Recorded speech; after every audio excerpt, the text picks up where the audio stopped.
വയനാട്ടിലെ ടൗൺഷിപ്പിന്റെ കാര്യത്തിൽ മഴക്കാലത്തിന് മുമ്പ് തന്നെ വീടുകൾ കൈമാറുമെന്ന് മുൻ മുഖ്യമന്ത്രി പറഞ്ഞിരുന്നു. അപ്പോൾ അതിൻ്റെ ഒരു അവസ്ഥ എന്താണ്? എപ്പോൾ കൈമാറാൻ കഴിയും മുഴുവൻ വീടുകളും? ഞാൻ മിനിഞ്ഞാന്ന് അതുമായി ബന്ധപ്പെട്ട മീറ്റിംഗ് വയനാട്ടിൽ എടുത്തിരുന്നു. പക്ഷേ ഡിസാസ്റ്റർ മാനേജ്മെൻറ്റിൻ്റെ ഒരു മീറ്റിംഗ് എനിക്ക് തിരുവനന്തപുരത്തുള്ളതുകൊണ്ട് പങ്കെടുക്കാൻ കഴിഞ്ഞില്ല. പക്ഷേ കൃഷി വകുപ്പ് മന്ത്രിയും അതുപോലെ തന്നെ LSGD മിനിസ്റ്ററും അതിനകത്ത് പങ്കെടുത്തു. ഇന്ന് ഞാൻ ഉച്ചയ്ക്ക് ശേഷം വയനാട് മീറ്റിംഗ് ഉണ്ട്, ടൗൺഷിപ്പ് വിസിറ്റ് ചെയ്യുന്നുണ്ട്. അപ്പോൾ അതുമായി ബന്ധപ്പെട്ട കാര്യങ്ങൾ ജില്ലാ കളക്ടറുമായി കൂടിയാലോചിച്ച് സ്പെഷ്യൽ ഓഫീസറുമായി കൂടിയാലോചിച്ച് എത്രയും പെട്ടെന്ന് അവർക്ക് വീടുകളിൽ താമസിക്കാനുള്ള വീട് കൊടുത്തു എന്ന് നമ്മൾ സാങ്കേതികമായി പറയുമ്പോഴും മുഴുവൻ ആളുകൾക്കും വീട് താമസിക്കാൻ കഴിയുന്ന സാഹചര്യം ഉണ്ടായിട്ടില്ല. അപ്പോൾ അത് എത്രയും പെട്ടെന്ന് നൽകുക എന്നുള്ളതായിരിക്കും ഈ ഗവൺമെൻറ്റിൻ്റെ സമീപനം. പക്ഷേ ഈ അതിവേഗ റെയിലിൻ്റെ കാര്യത്തിൽ അതിൽ സർക്കാർ പഠനമാണ്, എങ്ങനെയാണ് അത് ഉദ്ദേശിക്കുന്നത്? ഇപ്പോൾ വലിയ ചർച്ച നടക്കുന്നുണ്ട് പൊതുസമൂഹത്തിലും.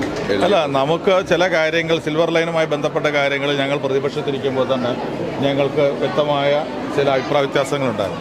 ആ അഭിപ്രായ വ്യത്യാസങ്ങളാണ് ഞങ്ങൾ അന്ന് പറഞ്ഞത്. പക്ഷേ ഞങ്ങൾ അതുകൊണ്ട് വേഗ ട്രെയിനുകൾ വേണ്ട എന്നല്ല ഞങ്ങളുടെ നിലപാട്. പക്ഷേ നമുക്ക് പാരിസ്ഥിതിക പ്രശ്നങ്ങളും കാര്യങ്ങളൊക്കെ ഉണ്ട്. അതിന് കോട്ടം തട്ടാത്ത രീതിയിൽ നമുക്ക് ഏതാണ് നല്ലത് എന്ന് പരിശോധിച്ച് ചെയ്യണം എന്നാണ് ഞങ്ങളന്ന് പറഞ്ഞത്. അപ്പോൾ അന്ന് ഗവൺമെൻറ് സംബന്ധിച്ചുള്ള ഒറ്റ പിടിവാശിയായിരുന്നു. പ്രതിപക്ഷത്തിൻ്റെ ആവശ്യങ്ങൾ എന്താണ് എന്ന് പരിശോധിക്കാൻ പോലും തയ്യാറായില്ല. അവർ നിലപാടെടുത്തു, ഞങ്ങളിത് മുന്നോട്ട് പോകുന്നു. അങ്ങനെയല്ല, ഞങ്ങളെ സംബന്ധിച്ചിടത്തോളം എല്ലാവരുമായി ചർച്ച ചെയ്ത് കേരളത്തിൻ്റെ പാരിസ്ഥിതിക പ്രശ്നങ്ങൾ കൂടി മനസ്സിലാക്കിക്കൊണ്ട് എന്നാൽ ജനങ്ങൾക്ക് വേഗത്തിൽ എത്രയും പെട്ടെന്ന് ഇടങ്ങളിൽ എത്താൻ കഴിയുന്ന ഒരു സംവിധാനം ഒരുക്കുന്ന കാര്യത്തിൽ ഗവൺമെൻറ്റിന് തർക്കമില്ല. അപ്പോൾ അതിൻ്റെ പ്രാരംഭ ചർച്ചകളായിട്ടുള്ളൂ. മറ്റു കാര്യങ്ങളുമായി മുന്നോട്ട് പോകുമ്പോൾ നിങ്ങൾ അറിയിക്കാം. ഈ ശ്രീധരനുമായിട്ട് അത്തരം പദ്ധതികളിൽ സഹകരിക്കുന്നത് തെറ്റില്ല എന്നുള്ളതാണ് ഗവൺമെൻറ്റിൻ്റെ നയം.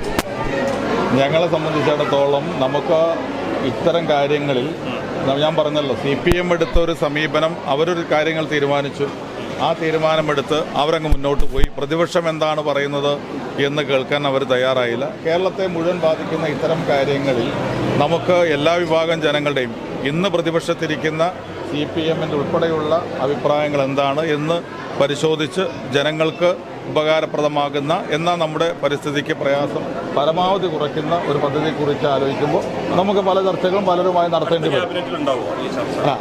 അത്ര പെട്ടെന്ന് ശരിയാക്കി പോകേണ്ട കാര്യങ്ങളല്ലല്ലോ. അപ്പോൾ സ്വാഭാവികമായിട്ടും എത്രയും പെട്ടെന്ന് ചെയ്യുന്ന കാര്യം ആലോചിക്കും. അതിനു മുമ്പായിട്ട് ക്യാബിനറ്റിലേക്ക് വരുന്ന മുമ്പ് കാര്യങ്ങൾ ചർച്ച ചെയ്യണം.